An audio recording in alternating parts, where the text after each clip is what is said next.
Dahil ilang beses nang pumila pero laging naubusan, inirereklamo na ng ilan ang kapos na stock ng 20 pesos kada kilong bigas sa Metro Manila. Ang iba, hindi binentakan dahil sa piling sektor lang nakalaan ang murang bigas. Ang tugon ng Agriculture Department sa pagtutok ni Bernadette Reyes. Sa mga walang number, hindi na po kayo makakakuha ng bigas. Naka-assign na po yung bigas para po sa may mga binigay na number.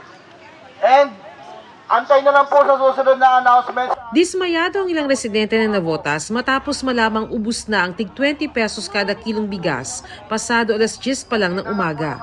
Senior citizen pa naman ang ilan sa kanila. Wala nang araw number. Okay lang kami makakakuha. Samantalang yung ibang malalapit, nakakakuha agad. Paano kami? Agahan na lang naman pag-isip mo, nandito ka na, tapos maghintay ka hanggang alas 8. Wala ka na gagawin sa bahay. Nakakapanlata lang. Marami akong gagawin sa bahay, hindi tuloy nagawa. Sana dagdagan nila para yung mga ibang nakakabili. Tatlo na po ako nagpunta rito, hindi ako nakakabili. Nauubusan, tatlong balik. Dito sa Navotas City Hall, ito na ang ikalawang araw na nagbebenta ng 20 pesos kada kilo na bigas. 50 sako ang dinala dito para ibenta, pero sa loob lamang ng 2 oras, agad ding naubos ang supply ng bigas. Pinapayagan natin sila makabili ng bawat isang tao 5 kilo para mas marami makabili. So binilang namin, so nagbigay kami ng number base doon sa pinadalang bigas. So kaya yung mga dumating ng late na, wala talaga silang abutan. Ayaw naman natin kasi maraming pila, tapos wala na silang mabibili. Wala na ring laman ang bigas na may 20 pesos per kilong bigas sa Disiplina Village, Barangay Ugong sa Valenzuela. Ito pa naman ang inaasahan ni Bethany lalo't nasubukan na niya ang bigas. Masarap po siya ma'am, tsaka maputi po. Sana laging meron dahil sa hirap ng buhay ngayon, yung mga hindi kayang bumili ng mahal na bigas, makakabili po kami.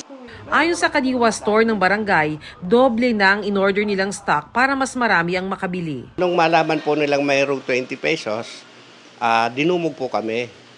Tapos po, umpisa 6:30 pag open namin, ang daming bumili. Yung 56 ka ba, naubos ka agad. Mayroon pa naman pong mga pumupunta, wala na kaming maibigay. Ayon sa Department of Agriculture, inaayos ng kagawaran ng proseso kung paano mas mapapabuti ang delivery system para mas mabilis maiparating ang mga bagong stock sa mga Kadiwa Store. Kailangan namin additional na magbebenta dahil nga kung 50 sites yan, you need, kung mahaba pila, you need at least 4 people. Alam naman namin yung solusyon. It's just repositioning funds and yung proseso nga ng pag-hiring. Sa ibang lugar naman, gaya sa Elliptical Road sa Quezon City, may inabutan pang bigas ang 58 years old na si Reynaldo. Labis ang panghihinayang niya dahil hindi naman pala para sa lahat ang 20 pesos na bigas. Tulad ng mga targeted sector, limitado rin anya ang budget niya sa bigas. Nakapanghinayang talaga po. Sayang po yung nilakad eh. Galing pa po ako ng Project 6. Naglakad ako hanggang dito po.